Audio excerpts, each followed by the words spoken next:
ବିଛା ରାଶିର ଲୋକମାନେ ଫେବୃଆରୀ ମାସ ସାରା ଏହି ଦୁଇଟି ଜିନିଷ ନିଜ ପକେଟରେ ରଖନ୍ତୁ। ସାରା ବିଷ୍ ଆପଣଙ୍କ ପାଦ ଚାଟିବ।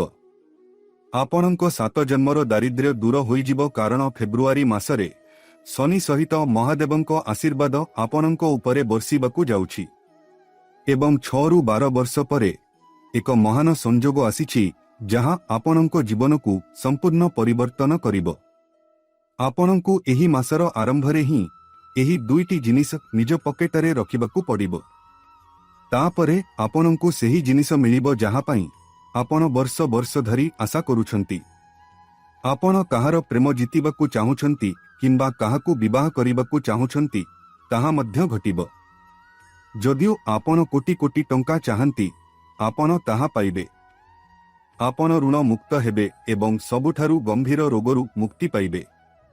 ଆପଣଙ୍କୁ ଏହି ମାସରେ ଏହି ଦୁଇଟି ଗୁପ୍ତ ଜିନିଷ ନିଜ ପକେଟରେ ରଖିବାକୁ ପଡ଼ିବ, କାରଣ ଏହି ଦୁଇଟି ଜିନିଷରେ ତ୍ରିଦେବଙ୍କ ଶକ୍ତି ଅଛି। ବନ୍ଧୁଗଣ, ମୁଁ ଜାଣେ ଯେ ଏହି ବର୍ଷର ଜାନୁଆରୀ ମାସ ଆପଣଙ୍କ ଜୀବନରେ ଉତ୍ଥାନ ପତନରେ ପରିପୂର୍ଣ୍ଣ ଥିଲା। ଆପଣ ଯାହା ଭାବିଥିଲେ ତାହା ବିରୁଦ୍ଧରେ ସବୁକିଛି ହୋଇଥିଲା, କିନ୍ତୁ ସମୟ ଏପର୍ଯ୍ୟନ୍ତ ହାରି ନାହିଁ। ଏବେ ବି ମାସ ବାକି ଅଛି ଏବଂ ଏହି ଫେବୃଆରୀ ମାସ ଇତିହାସ ବଦଳାଇବାକୁ ଯାଉଛି। ପ୍ରତ୍ୟେକ ଘରେ ତୁମର ନାମ ଆଲୋଚନା ହେବ। ଯିଏ ତୁମକୁ କନ୍ଦାଇଥିଲା ସେ ଏବେ ସମାନ ହେବ। ଲୋକମାନେ ତୁମର ପାଦ ଚାଟିବେ, କାରଣ ଏହି ଫେବୃଆରୀ ମାସ ତୁମକୁ 6ଟି ବଡ଼ ଖୁସି ଦେବାକୁ ଯାଉଛି। ଯେତେବେଳେ ତୁମେ ଏହା ଶୁଣିବ, ତୁମର ସମ୍ପୂର୍ଣ୍ଣ ପରିବାର ପାଗଳ ପରି ନାଚିବା ଆରମ୍ଭ କରିବ। ଆଜିର ଭିଡିଓକୁ ସମ୍ପୂର୍ଣ୍ଣ ବନ୍ଦ କୋଠରୀରେ ଏକା ଦେଖନ୍ତୁ, କାରଣ ମୁଁ ତୁମକୁ ଯେଉଁ ଦୁଇଟି ଗୁପ୍ତ କଥା କହିବାକୁ ଯାଉଛି ତାହା କୌଣସି ପଡ଼ୋଶୀ ଜାଣି ନଥିବେ, କାରଣ ପୁରୁଣା ସମୟରେ ରାଜା ଏବଂ ସମ୍ରାଟମାନେ ମଧ୍ୟ ଏହି ଦୁଇଟି ଗୁପ୍ତ କଥା ନିଜ ପକେଟରେ କିମ୍ବା ନିଜ ସହିତ ରଖୁଥିଲେ, ଯାହା ଯୋଗୁଁ ସେମାନେ ଯୁଦ୍ଧରେ ବିଜୟ ପାଇଥିଲେ, ବିପୁଳ ଧନ ସମ୍ପତ୍ତି ପାଇଥିଲେ, ବଡ଼ ବଡ଼ ଦୁର୍ଗରେ ପୁରସ୍କାର ପାଇଥିଲେ ଏବଂ ବିଜୟ ହାସଲ କରିଥିଲେ। ଏବଂ ଏବେ ତୁମର ପାଳି। ମୁଁ ଜାଣେ ତୁମେ ତୁମର ଜୀବନରେ ବହୁତ ଦାରିଦ୍ର୍ୟର ସମ୍ମୁଖୀନ ହୋଇଛ। ଏହା ସତ୍ୟ ଯେ ତୁମକୁ ଗୋଟିଏ ଜିନିଷ ପାଇଁ ମଧ୍ୟ ଲୋଭ କରିବାକୁ ପଡ଼ିଛି, କିନ୍ତୁ ବନ୍ଧୁଗଣ, ଯଥେଷ୍ଟ ହୋଇଗଲା। ଏବେ ସମୟ ଆସିଛି ଯେତେବେଳେ ସବୁକିଛି ତୁମର ପାଦ ତଳେ ରହିବ। ତୁମେ ଯେଉଁଠାରେ ପାଦ ଦେବ, ସେଠାରୁ ତୁମେ ଧନ ଏବଂ ସମ୍ମାନ ପାଇବା ଆରମ୍ଭ କରିବ। ଏହି ଫେବୃଆରୀ ମାସ ତୁମର ଶତ୍ରୁମାନଙ୍କର ଶେଷ ମାସ ହେବ, କାରଣ ଯଦି କେହି ତୁମ ଜୀବନରେ ସବୁଠାରୁ ଅଧିକ କଷ୍ଟ ଦେଇଛି, ତେବେ ତାହା ହେଉଛି ତୁମର ନିଜ ଲୋକଙ୍କ ମଧ୍ୟରେ ଲୁଚି ରହିଥିବା ବିଶ୍ୱାସଘାତକ। ଯେଉଁମାନେ ତୁମର ଦୁଃଖ ସ୍ଥାନକୁ ଛୁଇଁଥିଲେ, ଯେଉଁମାନେ ତୁମର ଦୁଃଖ ସମୟରେ ତୁମକୁ ଆହୁରି କଷ୍ଟ ଦେଇଥିଲେ। ଯେତେବେଳେ ତୁମେ ଆହୁରି କାନ୍ଦୁଥିଲ, ସେତେବେଳେ ଏହି ଲୋକମାନେ ତୁମକୁ ଆହୁରି କନ୍ଦାଇଲେ। ଯେତେବେଳେ ତୁମେ ଦାରିଦ୍ର୍ୟରେ ଥିଲ, ଏହି ଲୋକମାନେ ତୁମର ଲୁହ ପୋଛିବା ପରିବର୍ତ୍ତେ ତୁମର ଯାହା କିଛି ଟଙ୍କା ଥିଲା ତାହା ଛଡ଼ାଇ ନେଇଗଲେ। ଏହି ଲୋକମାନେ ତୁମର କ୍ଷତକୁ ଆହୁରି ବଢ଼ାଇ ଦେଲେ। ଏମାନେ କେବଳ ନାମକୁ ମାତ୍ର ତୁମର ନିଜ ଲୋକ। ସମୟ ସମୟରେ ଏହି ଲୋକମାନେ ତୁମର ଜୀବନକୁ ନର୍କ କରିଦେଇଛନ୍ତି ଏବଂ ଫେବୃଆରୀ ମାସରେ ନ୍ୟାୟର ଦେବତା ନିଜେ ଏହି ଲୋକମାନଙ୍କଠାରୁ ପ୍ରତିଶୋଧ ନେବେ। ଏବେ ତୁମର ପ୍ରତ୍ୟେକ ଘରେ ଆଲୋଚନା ହେବ ଏବଂ ତୁମର ଶତ୍ରୁମାନେ ଜଳି ପାଉଁଶ ହୋଇଯିବେ। ତୁମକୁ କେବଳ ଏହି ଦୁଇଟି ଜିନିଷ ନିଜ ପକେଟରେ ରଖିବାକୁ ପଡ଼ିବ, କାରଣ ଯାହା ପାଖରେ ଏହି ଦୁଇଟି ଜିନିଷ ଅଛି ତାହା ସମ୍ମାନ ପାଏ। ସେ ସର୍ବଦା ତାର ଶତ୍ରୁମାନଙ୍କୁ ମଧ୍ୟ ଦୂର କରେ। ସେ ତନ୍ତ୍ର ମନ୍ତ୍ର ମାଧ୍ୟମରେ କଳା ଯାଦୁରୁ ମଧ୍ୟ ଦୂର କରେ। ଏହା ସହିତ ସେ ବର୍ଷ ବର୍ଷ ଧରି ଇଚ୍ଛା କରୁଥିବା ଜିନିଷ ପାଏ। ଯେଉଁ ଜିନିଷ ପାଇଁ ସେ ବର୍ଷ ବର୍ଷ ଧରି ଆଗ୍ରହୀ, ତୁମକୁ ମଧ୍ୟ କେବଳ ଏହି ଦୁଇଟି ଜିନିଷ ନିଜ ପକେଟରେ ରଖିବାକୁ ପଡ଼ିବ। ତେଣୁ ବନ୍ଧୁଗଣ, ଆସନ୍ତୁ ଜାଣିବା ସେହି ଦୁଇଟି ଜିନିଷ କ'ଣ, କିନ୍ତୁ ତା ପୂର୍ବରୁ ମୋତେ ଦୁଇଟି କଥା କୁହ। ବନ୍ଧୁଗଣ, ତୁମର ଏକ ଅଭ୍ୟାସ ଅଛି ଯେ ତୁମର ହୃଦୟ ବହୁତ ପବିତ୍ର। ତୁମେ ଯେକୌଣସି ବ୍ୟକ୍ତିକୁ ସାହାଯ୍ୟ କର ଯାହାକୁ ସାହାଯ୍ୟର ଆବଶ୍ୟକତା ଅଛି। ତୁମେ ସେମାନଙ୍କୁ ସାହାଯ୍ୟ କର ଯେଉଁମାନେ ତୁମକୁ ଅଟକାନ୍ତି ଏବଂ କୁହନ୍ତି, ଏବଂ ତୁମେ ସେମାନଙ୍କୁ ମଧ୍ୟ ସାହାଯ୍ୟ କର ଯେଉଁମାନେ ତୁମର ନିଜର ନୁହନ୍ତି। ତୁମେ ତୁମର ପକେଟ ଖୋଲିଦିଅ। ଏହି କାରଣରୁ ତୁମର ଜୀବନ ବାରମ୍ବାର ଏହି ମୋଡ଼ରେ ପହଞ୍ଚିଥାଏ। ଏତେ କଠିନ ପରିଶ୍ରମ ସତ୍ତ୍ୱେ ମୋର କିଛି ବାକି ନାହିଁ କାହିଁକି? ତୁମେ ସବୁବେଳେ ନିଜକୁ ପଚାର, କାହିଁକି ଏତେ କଠିନ ପରିଶ୍ରମ ସତ୍ତ୍ୱେ ମୋର କିଛି ବାକି ନାହିଁ? କାହିଁକି ମୋର ପଡ଼ୋଶୀ, ମୋର ସମ୍ପର୍କୀୟ, ମୋର ବନ୍ଧୁମାନଙ୍କ ପାଖରେ ଏତେ ଧନ ଏବଂ ଖୁସି ଅଛି? କାହିଁକି ମୋ ଜୀବନରେ ଏତେ ଦୁଃଖ ଏବଂ ଦାରିଦ୍ର୍ୟ? ତୁମେ ହିଁ ସବୁବେଳେ ପ୍ରଶ୍ନ ପଚାର। ଯଦି ତୁମେ ଏପରି କର, ତେବେ ମୋତେ ମନ୍ତବ୍ୟରେ କୁହ। ତୁମେ ରୋଜଗାର କର କିନ୍ତୁ ପରିଚାଳନା କରିପାରୁନାହଁ ଏବଂ ଏହି ଅଭ୍ୟାସ ଧୀରେ ଧୀରେ ତୁମକୁ ଦାରିଦ୍ର୍ୟ ଆଡ଼କୁ ଠେଲି ଦିଏ। ତୁମେ ସବୁବେଳେ ଅନ୍ୟମାନଙ୍କ ପାଇଁ, ବନ୍ଧୁମାନଙ୍କ ପାଇଁ, ସମ୍ପର୍କୀୟମାନଙ୍କ ପାଇଁ, ଅଭାବୀମାନଙ୍କ ପାଇଁ ଠିଆ ହୋଇଛ। କିନ୍ତୁ ଯେତେବେଳେ ଅସୁବିଧା ଆସିଲା, ତୁମେ ଅନୁଭବ କଲ ଯେ ତୁମେ ଏକା ଥିଲ। ବନ୍ଧୁଗଣ, ଜୀବନରେ ତୁମକୁ ବାରମ୍ବାର ଶିକ୍ଷା ଦିଆଯାଇଛି ଯେ ତୁମେ ଯାହାକୁ ସବୁଠାରୁ ଅଧିକ ସମର୍ଥନ କରିଥିଲ, ସେ ହିଁ ପ୍ରଥମେ ପଛ ଫେରାଇଥିଲା। ଅର୍ଥାତ୍ ତୁମେ ଯାହାକୁ ସବୁଠାରୁ ଅଧିକ ସମର୍ଥନ କରିଥିଲ, ସେ ହିଁ ତୁମଠାରୁ ମୁହଁ ଫେରାଇଥାଏ, ଯିଏ ତୁମକୁ ପଛକୁ ଛୁରୀ ମାରୁଥାଏ। ଏବଂ ଏହି ଯନ୍ତ୍ରଣା ତୁମକୁ ଭିତରରୁ ଖଣ୍ଡ ଖଣ୍ଡ କରିଦେଉଛି। ତୁମେ ବାହାରେ ହସୁଛ, କିନ୍ତୁ ଭିତରେ ଭିତରେ ତୁମେ ଗଭୀର ଭାବରେ କଷ୍ଟ ପାଉଛ ବନ୍ଧୁଗଣ, ଏବଂ ଭାବୁଛ, ମୁଁ କ'ଣ ମୂଲ୍ୟହୀନ? ମୁଁ କ'ଣ ମୂଲ୍ୟହୀନ? ଏହି ଭାବପ୍ରବଣ ଭାଙ୍ଗି ପଡ଼ିବା ତୁମର ଶକ୍ତି ଏବଂ ଆତ୍ମବିଶ୍ୱାସକୁ ନଷ୍ଟ କରିଦିଏ। ବନ୍ଧୁଗଣ, ତୁମ ଜୀବନରେ ଅନେକ ଲୋକ ଅଛନ୍ତି, ଅନେକ ସମ୍ପର୍କୀୟ, ଅନେକ ବନ୍ଧୁ, ଅନେକ ପଡ଼ୋଶୀ। କିନ୍ତୁ କଟୁ ସତ୍ୟ ହେଉଛି, ଯଦି ତୁମର 100 ଜଣ ଲୋକ ଅଛନ୍ତି, ସେମାନଙ୍କ ମଧ୍ୟରୁ କେବଳ 2 ଜଣ ହିଁ ତୁମର ପ୍ରକୃତ ବନ୍ଧୁ। ବାକିମାନେ କେବଳ ବ୍ୟକ୍ତିଗତ ଲାଭ ପାଇଁ ତୁମ ସହିତ ଅଛନ୍ତି। ଏବଂ ଏହା ହିଁ କଟୁ ସତ୍ୟ। ଏହି କାରଣରୁ ତୁମର ଜୀବନ ଏତେ ଜଡ଼ିତ, ଦୁଃଖରେ ପରିପୂର୍ଣ୍ଣ। ପ୍ରତିଦିନ କେହି ନା କେହି ତୁମକୁ କଷ୍ଟ ଦିଅନ୍ତି। ପ୍ରତିଦିନ କେହି ନା କେହି ତୁମର କ୍ଷତକୁ କ୍ଷତ କରନ୍ତି। ତୁମେ ଆଶା କର ଯେ ଅନ୍ୟମାନେ ତୁମକୁ ଭଲ ପାଇବେ ଏବଂ ତୁମର ଯନ୍ତ୍ରଣା ବୁଝିବେ। କିନ୍ତୁ ଘଟେ ଯେ କେହି ତୁମକୁ ଭଲ ପାଆନ୍ତି ନାହିଁ। ସମସ୍ତେ ମିଛ ଅଭିନୟ କରନ୍ତି ଏବଂ କେହି ତୁମର ଯନ୍ତ୍ରଣା ବୁଝନ୍ତି ନାହିଁ। ତୁମେ ଭୁଲ ଲୋକଙ୍କୁ ଅତ୍ୟଧିକ ବିଶ୍ୱାସ କର। ଏହା ହେଉଛି ସବୁଠାରୁ ବଡ଼ ଭୁଲ। ଲୋକମାନେ ତୁମର ଭାବନାକୁ ବ୍ୟବହାର କରନ୍ତି ଏବଂ ତୁମର ଟଙ୍କାକୁ ସେମାନଙ୍କର କାମ କରିବା ପାଇଁ ବ୍ୟବହାର କରନ୍ତି। ସେମାନେ ତୁମର ମୂଲ୍ୟବାନ ଟଙ୍କାରେ ସେମାନଙ୍କର କାମ ମଧ୍ୟ କରନ୍ତି। ଯେତେବେଳେ ତୁମେ ବହୁତ ଗରିବ ଲୋକ, ତୁମକୁ ପ୍ରତ୍ୟେକ ଟଙ୍କା ବହୁତ ଆବଶ୍ୟକ, କିନ୍ତୁ ଲୋକମାନେ କ'ଣ କରନ୍ତି? ସେମାନେ ତୁମର ରୋଜଗାରର ପ୍ରତ୍ୟେକ ଟଙ୍କା ଛଡ଼ାଇ ନିଅନ୍ତି ଏବଂ ସମୟ ଆସିଲେ ସେମାନେ ତୁମକୁ ଏକା ଛାଡ଼ି ଦିଅନ୍ତି। ଦୁଃଖରେ, ଯନ୍ତ୍ରଣାରେ, ହସ୍ପିଟାଲରେ ଯେତେବେଳେ ତୁମେ କାହା ସହିତ ଝଗଡ଼ା କର, ସେତେବେଳେ ମଧ୍ୟ ତୁମେ ନିଜକୁ ଏକା ପାଅ। ତେବେ ଏହା ହେଉଛି ଭୁଲ। ତେଣୁ ଆଜିଠାରୁ ଏବଂ ଏହି ଫେବୃଆରୀ ମାସର ଆରମ୍ଭରୁ କେବଳ ଗୋଟିଏ ନିୟମ କର, ଯିଏ ମୋ ପାଇଁ ଠିଆ ହୁଏ, ମୁଁ ତାଙ୍କ ପାଇଁ ଠିଆ ହୁଏ। ଯିଏ ମୋତେ ସାହାଯ୍ୟ କରେ, ମୁଁ ତାକୁ ସାହାଯ୍ୟ କରିବି। ମାଗଣା ସେବା କରିବା ବନ୍ଦ କର, ଯଦିଓ ସେ ତୁମର ନିଜ ଭାଇ। ଏହା ମନେ ରଖ ଏବଂ ପରବର୍ତ୍ତୀ କଥା, ଯେତେବେଳେ ତୁମେ ଏହି 2ଟି ଜିନିଷ ନିଜ ପକେଟରେ ରଖ, ତୁମେ ସେମାନଙ୍କ ବିଷୟରେ ତୁମର ପରିବାର ସଦସ୍ୟଙ୍କୁ ମଧ୍ୟ କହିବା ଉଚିତ ନୁହେଁ। ଯେତେବେଳେ ତୁମେ ଏହି ଉପଚାର ସମ୍ପୂର୍ଣ୍ଣ ଗୁପ୍ତ ଭାବରେ କରିବ, ବନ୍ଧୁଗଣ, ଚମତ୍କାର ଏପରି ହେବ ଯେ ଟଙ୍କା ଗୋଟିଏ ସ୍ଥାନରୁ ନୁହେଁ ବରଂ 1000 ସ୍ଥାନରୁ ଆସିବ। ତୁମେ ବୁଝିପାରିବ ନାହିଁ ଯେ ଟଙ୍କା କେଉଁଠାରୁ ଆସୁଛି।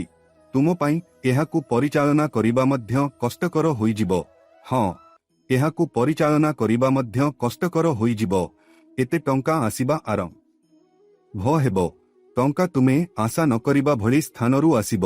କିନ୍ତୁ ଗୋଟିଏ କଥା ମନେ ରଖ, ଯେତେବେଳେ ତୁମେ ଏହି ଜିନିଷକୁ ନିଜ ପକେଟରେ ରଖ ଏବଂ ଯେତେବେଳେ ଏହାର ପ୍ରଭାବ ପଡ଼ିବା ଆରମ୍ଭ ହୁଏ, ସେତେବେଳେ ଗର୍ବକୁ ଭିତରକୁ ପଶିବାକୁ ଦିଅ ନାହିଁ, କାରଣ ଅନେକ ଲୋକ ସମାନ ଭୁଲ କରନ୍ତି। ସେମାନେ ଜିନିଷଟିକୁ ନିଜ ପକେଟରେ ରଖନ୍ତି। ପ୍ରଭାବ ପଡ଼ିବା ଆରମ୍ଭ ହେବ, ଟଙ୍କା ଆସିବା ଆରମ୍ଭ ହେବ, ଖୁସି ଆସିବା ଆରମ୍ଭ ହେବ ଏବଂ ସେମାନେ ଅହଙ୍କାରୀ ହୋଇଯିବେ। ତାପରେ ଦେବୀ ଲକ୍ଷ୍ମୀ, ଦେବତା, ମହାଦେବ ଏବଂ ଶନିଦେବ ଆହୁରି କ୍ରୋଧିତ ହୋଇଯାନ୍ତି ଏବଂ ତାପରେ ତୁମର ଅବସ୍ଥା ଆହୁରି ଖରାପ ହୋଇପାରେ। ତେଣୁ ତୁମେ ଏପରି କାମ କରିବା ଉଚିତ ନୁହେଁ। ତୁମକୁ ଏହାକୁ ସମ୍ମାନ କରିବାକୁ ପଡ଼ିବ। ଯଦି ଟଙ୍କା ଏବଂ ଖୁସି ତୁମ ଜୀବନରେ ଆସୁଛି, ତେବେ ତୁମେ ଅହଙ୍କାରୀ ହେବା ଉଚିତ ନୁହେଁ। तुमको तुमर बड़ एवं तुमठारु सान लोकंकु मध्य सम्मान करिबाकु पड़िबो। तापरे मु सेही जिनिस आड़कु अग्रसर हेउछि। मु तुमको शीघ्र कहिबि। बहुत झाड़ बुड़ीबा मोर अभ्यास नुहे। तेणु वीडियो आरंभ करिबा एवं सर्वप्रथमे दयाकरी आजिर वीडियो को लाइक करंतु। मु कहा पई एते गुरुत्वपूर्ण वीडियो तैयारी करूछि केवल एवं केवल तुम माननक पई। आउ जदि तुमे माने मोर वीडियो पसंद करूना हो तेबे मु बहुत खराब अनुभव करूछि, किंतु मु जाने जे आजी बालाजी महाराजंक प्रकृत भक्त माने वीडियोटिकु निश्चित भाबरे पसंद करिवे। प्रकृत भक्त माने कमेंटरे निश्चित भाबरे जय बजरंग बली कहिबे। प्रकृत भक्त माने निश्चित भाबरे कमेंट करिवे एवं निश्चित भाबरे लिखिबे जे बालाजी पांचटी काम करिवे। मु तुमको यह ग्यारंटी देउछि। जिए कमेंट बक्सरे जय बजरंग बली लिखिबो से आगामी 24 घंटा मध्यरे निश्चित भाबरे किछि भल खबर पाइबो।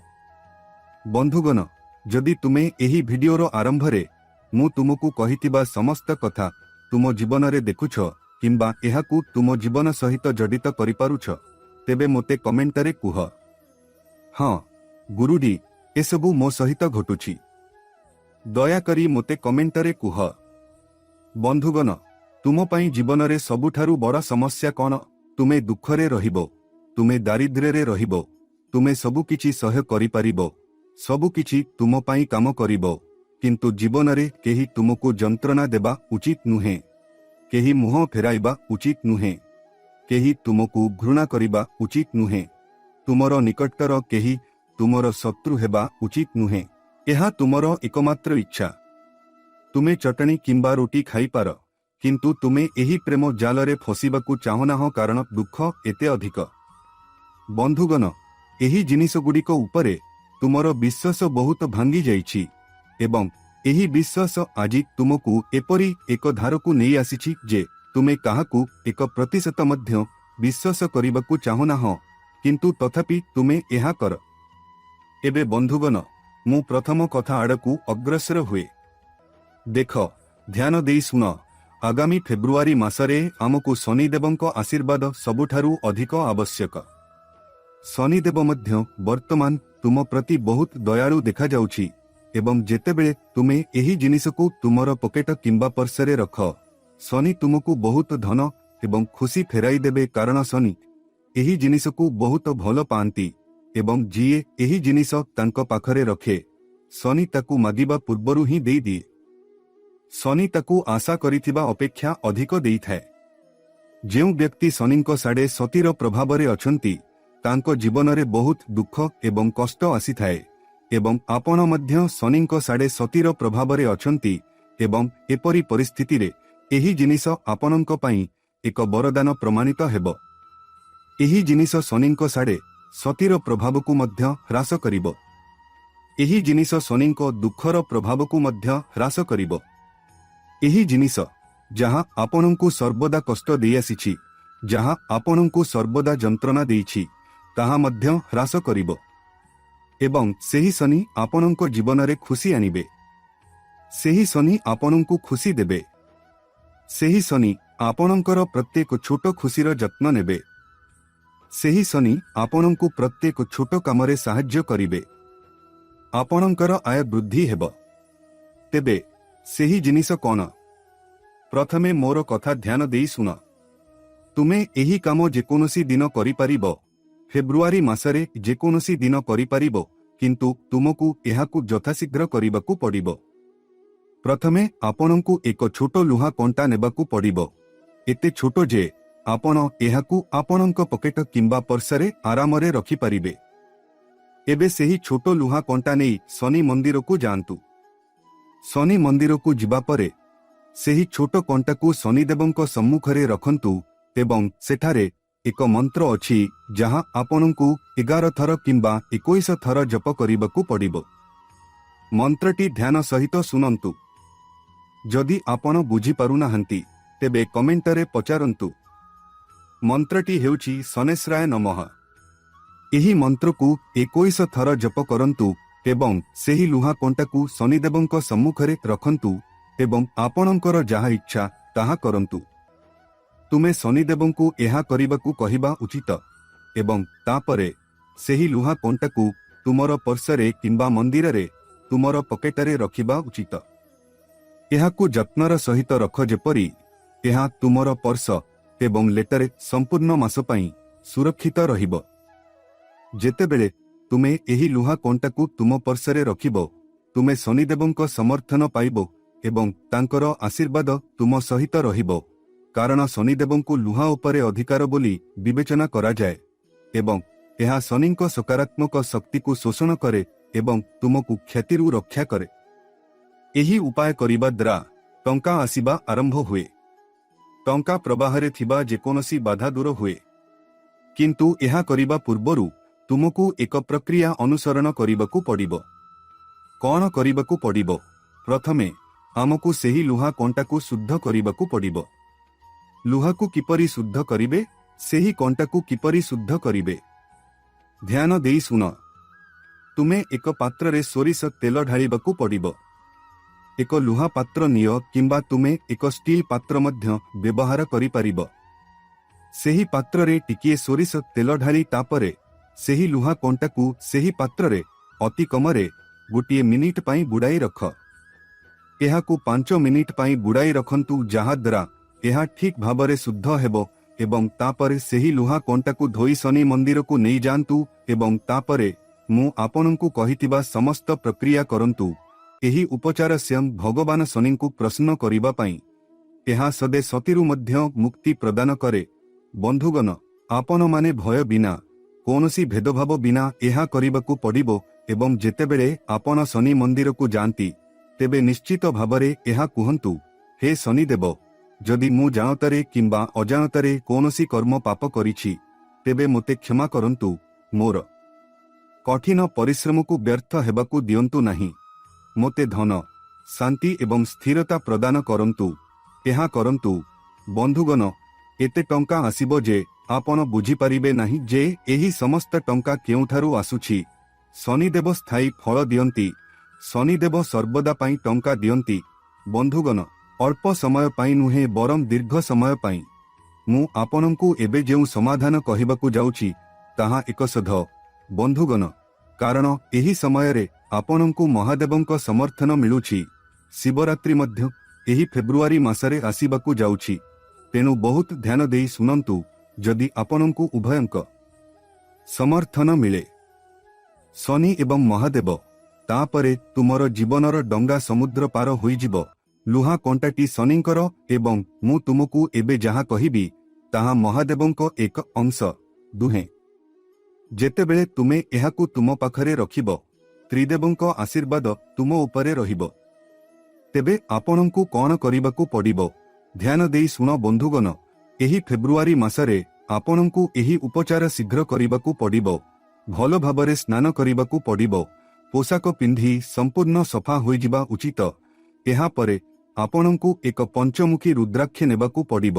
ହଁ, ଏକ ପଞ୍ଚମୁଖୀ ରୁଦ୍ରାକ୍ଷ। ପ୍ରଥମେ ସେହି ପଞ୍ଚମୁଖୀ ରୁଦ୍ରାକ୍ଷକୁ ପାଣିରେ ଭଲ ଭାବରେ ସଫା କରିବାକୁ ପଡ଼ିବ। ଏହାକୁ ସଫା କରିବା ପରେ ମହାଦେବଙ୍କ ମନ୍ଦିରକୁ ଯାଇ ଶିବଲିଙ୍ଗ ଉପରେ ଅର୍ପଣ କରିବାକୁ ପଡ଼ିବ। ପ୍ରଥମେ ଶିବଲିଙ୍ଗ ଉପରେ ଟିକିଏ କ୍ଷୀର, ଟିକିଏ ଦହି, ଟିକିଏ ମହୁ ଢାଳିବାକୁ ପଡ଼ିବ। ଏହାପରେ ସେହି ରୁଦ୍ରାକ୍ଷକୁ ଭଗବାନ ଶିବଙ୍କୁ ମଧ୍ୟ ଅର୍ପଣ କରିବାକୁ ପଡ଼ିବ। ତାପରେ ଭଗବାନ ଶିବଙ୍କୁ ବେଲପତ୍ର ଅର୍ପଣ କରିବାକୁ ପଡ଼ିବ ଏବଂ ତାପରେ ଶିବଲିଙ୍ଗ ଉପରେ ଜଳର ଧାରା ଢାଳିବାକୁ ପଡ଼ିବ। ଏହାପରେ ସେହି ରୁଦ୍ରାକ୍ଷକୁ ନିଜ ସହିତ ନେଇଯିବ। ପାଣିରେ ଭଲ ଭାବରେ ଧୋଇବ ଏବଂ ତାପରେ ଧୋଇବ। ନଚେତ୍ ପାଣି ସହିତ ଏକ ମାଳା ଏବଂ ତାଲା ଅଛି। ରୁଦ୍ରାକ୍ଷକୁ ଆପଣଙ୍କ ପର୍ସରେ ରଖନ୍ତୁ କିମ୍ବା ଯଦି ଆପଣ ଚାହାନ୍ତି, ତେବେ ଆପଣ ଏହାକୁ ଆପଣଙ୍କ ବେକରେ ମଧ୍ୟ ପିନ୍ଧିପାରିବେ। ଯେତେବେଳେ ଆପଣ ଏହି ଦୁଇଟି ଜିନିଷ ଆପଣଙ୍କ ଶରୀର ପାଖରେ ରଖିବେ, ଆପଣଙ୍କୁ ମହାଦେବ ଏବଂ ଶନି ଉଭୟଙ୍କର ସମର୍ଥନ ମିଳିବ ଏବଂ ଏତେ ଟଙ୍କା ଆସିବ ଯେ ଆପଣ ଏହାକୁ ସମ୍ଭାଳି ପାରିବେ ନାହିଁ। ସତ୍ୟ ତ୍ରିଦେବ ବ୍ରହ୍ମା, ବିଷ୍ଣୁ, ମହେଶ ଏବଂ ଶନି ସମସ୍ତଙ୍କର ଆଶୀର୍ବାଦ ତୁମ ଉପରେ ବର୍ଷିବ। ତେଣୁ ତୁମେ ଏହି ପ୍ରତିକାର ନିଶ୍ଚିତ ଭାବରେ କର। ବନ୍ଧୁଗଣ, ଏବେ ମୁଁ ତୁମକୁ ତୁମର ଜୀବନର ନଷ୍ଟର ମୂଳକୁ ନଷ୍ଟ କରିବାର ଉପାୟ କହୁଛି। ଧ୍ୟାନ ଦେଇ ଶୁଣ। ମୁଁ ସୂର୍ଯ୍ୟ ଦେବତାର ଗୁପ୍ତ କଥା ପ୍ରକାଶ କରିବାକୁ ଯାଉଛି, ଯାହା ଜାଣିବା ପରେ ଜଣେ ବ୍ୟକ୍ତିର ଆତ୍ମବିଶ୍ୱାସ, ତାଙ୍କର ସମ୍ମାନ, ତାଙ୍କର ଚାକିରି, ତାଙ୍କର ବ୍ୟବସାୟ ଏବଂ ତାଙ୍କ ଶିରାରେ ପ୍ରବାହିତ ରକ୍ତକୁ ମଧ୍ୟ ପରିବର୍ତ୍ତନ କରିଥାଏ। ବନ୍ଧୁଗଣ, ସୂର୍ଯ୍ୟଦେବ କେବଳ ଏକ ଗ୍ରହ ନୁହନ୍ତି। ସୂର୍ଯ୍ୟଦେବ ଆତ୍ମା। ସୂର୍ଯ୍ୟ ଦେବତା ଆଲୋକମୟ। ସୂର୍ଯ୍ୟ ଦେବତା ରାଜା। ଏବଂ ମନେ ରଖ, ଯଦି କୌଣସି ବ୍ୟକ୍ତିଙ୍କ ଜୀବନରେ ଦୁର୍ବଳ ସୂର୍ଯ୍ୟ ଥାଏ, ତେବେ ସେ ଟଙ୍କା ପାଇଲେ ମଧ୍ୟ ତାହା ସ୍ଥାୟୀ ହୁଏ ନାହିଁ। ତାଙ୍କ କଥାର ଓଜନ ନାହିଁ। ତାଙ୍କ ମୁହଁରେ ଆଲୋକର ଅଭାବ ଅଛି ଏବଂ ଲୋକମାନେ ତାଙ୍କୁ ବିନା କାରଣରେ ଅପମାନ କରିବା ଆରମ୍ଭ କରନ୍ତି। ଏବେ ତୁମେ ଭାବୁଥିବ, ମହାରାଜ, ମୋ ସହିତ ଏସବୁ କାହିଁକି ଘଟୁଛି? ଶୁଣ, କାରଣ ତୁମର ସୂର୍ଯ୍ୟ କ୍ଳାନ୍ତ, ଦୁର୍ବଳ ଏବଂ ଅପମାନ ସହିବା ପରେ ଚୁପ୍ ହୋଇଯାଇଛି। ଆଜି ମୁଁ ପୁଣି ସେହି ସୂର୍ଯ୍ୟକୁ ଜାଗ୍ରତ କରୁଛି। ଏବେ ବନ୍ଧୁଗଣ, ଧ୍ୟାନ ଦେଇ ଶୁଣ, ଏହି ପ୍ରତିକାର ହାଲୁକା ନୁହେଁ। ଯଦି ସଠିକ୍ ଭାବରେ କରାଯାଏ, ତେବେ ସୂର୍ଯ୍ୟ ଦେବତା ଜଣେ ବ୍ୟକ୍ତିଙ୍କୁ ଭୂମିରୁ ଆକାଶକୁ ଉଠାଇ ଦିଅନ୍ତି। ଏବେ ସର୍ବପ୍ରଥମେ ମୁଁ ତୁମକୁ କହିବି, ସୂର୍ଯ୍ୟଦେବଙ୍କୁ ଖୁସି କରିବା ପାଇଁ ତୁମର ପକେଟରେ କ'ଣ ରଖିବା ଉଚିତ। ଶୁଣ, ତୁମକୁ ଏକ ଛୋଟ ଶୁଦ୍ଧ ତମ୍ବା ମୁଦ୍ରା ନେବାକୁ ପଡ଼ିବ। ବହୁତ ବଡ଼ ନୁହେଁ, କେବଳ ଏତିକି। ଏହା ତୁମ ପକେଟରେ ଫିଟ୍ ହେବା ପାଇଁ। ମନେ ରଖ ଯେ ତମ୍ବା ନକଲି ହେବା ଉଚିତ ନୁହେଁ, କାରଣ ସୂର୍ଯ୍ୟଦେବ ନକଲି ଜିନିଷ ଦ୍ୱାରା ଆପତ୍ତି କରନ୍ତି। ଏବେ ପ୍ରକ୍ରିୟା ଶୁଣ, ଏହି କାମ କରିବାକୁ ପଡ଼ିବ। ରବିବାର ସକାଳେ ସୂର୍ଯ୍ୟୋଦୟ ପୂର୍ବରୁ ଉଠି ମୁହଁ ଧୋଇ, ଦାନ୍ତ ଘଷି ଏବଂ କାହା ସହିତ କଥା ନ ହୋଇ ସିଧା ପୂର୍ବ ଆଡ଼କୁ ମୁହଁ କରି ଠିଆ ହୁଅ। ଏବେ ତୁମ ସାମ୍ନାରେ ଏକ ତମ୍ବା ପାତ୍ର ରଖ। ଏହାକୁ ସଫା ପାଣିରେ ପୂର୍ଣ୍ଣ କର। ଏକ ଚିମୁଟା ଲାଲ ଚନ୍ଦନ, 2ଟି ଫୁଲ ପାଖୁଡ଼ା ଏବଂ ଯଦି ସମ୍ଭବ ହୁଏ ପାଣିରେ ଟିକେ ଗୁଡ଼ ରଖ। ଏବେ ଯେତେବେଳେ ସୂର୍ଯ୍ୟଙ୍କ ପ୍ରଥମ କିରଣ ତୁମ ମୁହଁରେ ପଡ଼ିବ, ସେହି ମୁହୂର୍ତ୍ତରେ ପାତ୍ରଟିକୁ 2 ହାତରେ ଉଠାଇ ସୂର୍ଯ୍ୟଙ୍କୁ ଅର୍ଘ୍ୟ ଅର୍ପଣ କର। ଅର୍ଘ୍ୟ ଅର୍ପଣ କରିବା ସମୟରେ କୌଣସି ଭାରୀ ମନ୍ତ୍ର ଜପ କର ନାହିଁ। କେବଳ ଏତିକି କୁହ, ହେ ସୂର୍ଯ୍ୟ ନାରାୟଣ, ମୁଁ ଦୁର୍ବଳ ହୋଇଗଲି, ମୁଁ ମୋର ତେଜ ହରାଇ ଦେଇଛି, ମୋତେ ମୋର ସମ୍ମାନ ଫେରାଇ ଦିଅ। ଏତିକି। ଏବେ ଅର୍ଘ୍ୟ ଅର୍ପଣ କରିବା ପରେ ସେହି ତମ୍ବା ମୁଦ୍ରାଟିକୁ ତୁମର ଡାହାଣ ହାତରେ ନିଅ। ଆଖି ବନ୍ଦ କରି କୁହ, ହେ ସୂର୍ଯ୍ୟଦେବ, ଏହି ମୁଦ୍ରାକୁ ତୁମର ତେଜରେ ପୂର୍ଣ୍ଣ କର। ଏବେ ସେହି ମୁଦ୍ରାକୁ ଏକ ଲାଲ କପଡ଼ାରେ ଗୁଡ଼ାଇ ତୁମର ଡାହାଣ ପକେଟରେ ରଖ। ଏବେ ଶୁଣ ପୁଅ, ଏହା ବହୁତ ଗୁରୁତ୍ୱପୂର୍ଣ୍ଣ। ତୁମେ ସେହି ମୁଦ୍ରା କାହାକୁ ଦେଖାଇବ ନାହିଁ, କାହାକୁ କହିବ ନାହିଁ, କିମ୍ବା ଏହାକୁ ବାହାର କରି ବାରମ୍ବାର ଦେଖିବ ନାହିଁ। ଏବେ ନିୟମ ଶୁଣ, ଏହି ପ୍ରତିକାର ରବିବାର ପର୍ଯ୍ୟନ୍ତ ରହିବ। ଏହି ରବିବାର ମଧ୍ୟରେ ତୁମକୁ କିଛି ଜିନିଷ ପ୍ରତି ବିଶେଷ ସତର୍କ ରହିବାକୁ ପଡ଼ିବ। ରବିବାର କାହାକୁ ଅପମାନ କର ନାହିଁ, ମିଛ କୁହ ନାହିଁ ଏବଂ ତୁମର ବାପା, ଶିକ୍ଷକ କିମ୍ବା ବସ୍ ସହିତ ବିବାଦ କର ନାହିଁ। ଯଦି ତୁମେ ଏହି ସବୁ କାମ ଭୁଲରେ ମଧ୍ୟ କର, ତେବେ ସୂର୍ଯ୍ୟ ତୁରନ୍ତ କ୍ରୋଧିତ ହୋଇଯାନ୍ତି। ଏବେ ମୁଁ ତୁମକୁ କହିବି, ଯେତେବେଳେ ସୂର୍ଯ୍ୟ ପ୍ରସନ୍ନ ହୁଅନ୍ତି, ସେତେବେଳେ ଜୀବନରେ କ'ଣ ପରିବର୍ତ୍ତନ ଆସେ। ପ୍ରଥମେ ଜଣେ ବ୍ୟକ୍ତି ଭିତରେ ଭୟ କମିବାକୁ ଲାଗେ, ତାପରେ ସ୍ର ପ୍ରଭାବଶାଳୀ ହୁଏ, ତାପରେ ଲୋକମାନେ ତୁମର କଥା ବିନା କାରଣରେ ଶୁଣିବାକୁ ଆରମ୍ଭ କରନ୍ତି। କାମରେ ବଙ୍କ ଆଚରଣ ପରିବର୍ତ୍ତନ ହୁଏ ଏବଂ ବ୍ୟବସାୟରେ ଗ୍ରାହକମାନେ ସ୍ୱୟଂଚାଳିତ ଭାବରେ ବୃଦ୍ଧି ପାଆନ୍ତି। ଏବଂ ସବୁଠାରୁ ଗୁରୁତ୍ୱପୂର୍ଣ୍ଣ କଥା ହେଉଛି, ପୁଅ, ସୂର୍ଯ୍ୟ ଜାଗ୍ରତ ହେବା ମାତ୍ରେ ଭାଗ୍ୟ ମଧ୍ୟ ଜାଗ୍ରତ ହେବା ଆରମ୍ଭ କରେ। ଏବେ ଏକ ଗୁପ୍ତ କଥା ଶୁଣ, ଯଦି ଜଣେ ବ୍ୟକ୍ତିକୁ ବାରମ୍ବାର ଅପମାନ ସହିବାକୁ ପଡ଼େ ଏବଂ ବାରମ୍ବାର କଠିନ ପରିଶ୍ରମ ପରେ ମଧ୍ୟ ସ୍ୱୀକୃତି ନ ମିଳେ, ତେବେ ବୁଝ ଯେ ତାଙ୍କ ସୂର୍ଯ୍ୟ କାନ୍ଦୁଛନ୍ତି। ଯେତେବେଳେ ସୂର୍ଯ୍ୟ କାନ୍ଦନ୍ତି, ଜଣେ ବ୍ୟକ୍ତି ଯେତେ ପାଠ ପଢ଼ନ୍ତି କିମ୍ବା ଯେତେ ପରିଶ୍ରମ କରନ୍ତି, ସେ ପଛରେ ରହିଯାଆନ୍ତି। ସେଥିପାଇଁ ଏହି ଉପଚାର ଦାରିଦ୍ର୍ୟ ଅପେକ୍ଷା ଅପମାନ ଏବଂ ବାଧାଗୁଡ଼ିକୁ ଭାଙ୍ଗିବା ବିଷୟରେ ଅଧିକ। ଏବେ ଶେଷ ଚେତାବନୀ ଶୁଣନ୍ତୁ, ଏହି ଉପଚାର ଅନୁସରଣ କରିବା ପରେ ଯଦି ଆପଣ ରବିବାର ଦିନ କୌଣସି ଗରିବ ବ୍ୟକ୍ତିଙ୍କୁ କିଛି ଦାନ କରିବାର ସୁଯୋଗ ପାଆନ୍ତି, ତେବେ ଏହାକୁ ସ୍ଥଗିତ ରଖନ୍ତୁ ନାହିଁ, କାରଣ ସୂର୍ଯ୍ୟ ଦେବତା ଦାନ ଏବଂ ସମ୍ମାନରେ ସହଜରେ ପ୍ରସନ୍ନ ହୋଇଥାନ୍ତି। ଏବଂ ହଁ, ଯଦି ରବିବାର ପୂରଣ ହୁଏ, ତେବେ ତାରିଖ ରବିବାର ଦିନ ସେହି ତମ୍ବା ମୁଦ୍ରାକୁ ଭକ୍ତିର ସହିତ ପ୍ରବାହିତ ପାଣିରେ ପ୍ରବାହିତ କରନ୍ତୁ ଏବଂ ସେହି ଦିନ ପଛକୁ ଚାହିଁବେ ନାହିଁ। ଏବେ ମୁଁ ଶେଷ ବାକ୍ୟ କହୁଛି, ଧ୍ୟାନ ଦେଇ ଶୁଣନ୍ତୁ। ଯାହାର ସୂର୍ଯ୍ୟ ଜାଗ୍ରତ ହୋଇଛି ତାଙ୍କୁ କେହି ଦମନ କରିପାରିବେ ନାହିଁ, କେହି ତାଙ୍କୁ ଅପମାନିତ କରିପାରିବେ ନାହିଁ ଏବଂ ତାଙ୍କ ଭାଗ୍ୟ ତାଙ୍କ ଦ୍ରଦେଶରେ ଆସିଥାଏ। ଯଦି ଆପଣଙ୍କ ମନ କହୁଛି ଯେ ଏହି ବାଣୀ କେବଳ ଆପଣଙ୍କ ପାଇଁ ଥିଲା, ତେବେ ବୁଝନ୍ତୁ ଯେ ସୂର୍ଯ୍ୟ ଦେବତା ପ୍ରଥମ କିରଣ କେବଳ ଆପଣଙ୍କ ପାଇଁ ପଠାଇଛନ୍ତି। ଯଦି ଆପଣ ଚାହାନ୍ତି, ତେବେ ପରବର୍ତ୍ତୀ ସମୟରେ ମୁଁ ଆପଣଙ୍କୁ ସୂର୍ଯ୍ୟଙ୍କ ପାଇଁ ଖାଇବା ଏବଂ ପିଇବାର ଗୁପ୍ତ ନିୟମ କହିବି। ସୂର୍ଯ୍ୟ ଦୋଷର ସବୁଠାରୁ ବଡ଼ ଭୁଲ ଏବଂ ସେହି କାର୍ଯ୍ୟ ଯାହା ଯୋଗୁଁ ସୂର୍ଯ୍ୟ ରାତାରାତି ଆଲୋକ ଦିଅନ୍ତି। କେବଳ ଏତିକି କୁହ, ଯଦି ତୁମେ ଫେବୃଆରୀର ଏହି ଶେଷ ମାସରେ କିଛି ବୁଝିପାରୁନାହଁ, ତେବେ ନିଶ୍ଚିତ ଭାବରେ କମେଣ୍ଟରେ ଲେଖି ପଚାର। ମୁଁ ତୁମକୁ ସବୁକିଛି ଭଲ ଭାବରେ ବୁଝାଇବି, କିନ୍ତୁ କୌଣସି ଭୁଲ କର ନାହିଁ ଏବଂ ଯେତେବେଳେ ତୁମେ ଏହି ଉପାୟ କରିବ, ତୁମ ମନରେ କୌଣସି ପ୍ରକାରର ଲୋଭ ରଖ ନାହିଁ ଯେ ଯଦି ମୁଁ ଏହି ଉପାୟ କରିବି ତେବେ ମୁଁ ଟଙ୍କା ପାଇବି। ଏହା ସ୍ୱାର୍ଥପର ଉଦ୍ଦେଶ୍ୟ ସହିତ ଉପାୟ ହେବ ନାହିଁ। ଯଦି ତୁମେ ଏହା କର, ବନ୍ଧୁଗଣ, ତୁମେ ତୁରନ୍ତ ଲାଭ ପାଇବ, କିନ୍ତୁ ତୁମର କାହା ପ୍ରତି କୌଣସି ନକାରାତ୍ମକ ଚିନ୍ତାଧାରା ରହିବା ଉଚିତ ନୁହେଁ। ତୁମର କୌଣସି ଖରାପ ଭାବନା ରହିବା ଉଚିତ ନୁହେଁ। ଏହା ମନେ ରଖ। ବନ୍ଧୁଗଣ, ଆଜିର ଭିଡିଓରେ ଏହା ସବୁ ପ୍ରମାଣ। ବର୍ତ୍ତମାନ ପାଇଁ ସମସ୍ତ ଦର୍ଶକଙ୍କୁ ବହୁତ ବହୁତ ଧନ୍ୟବାଦ।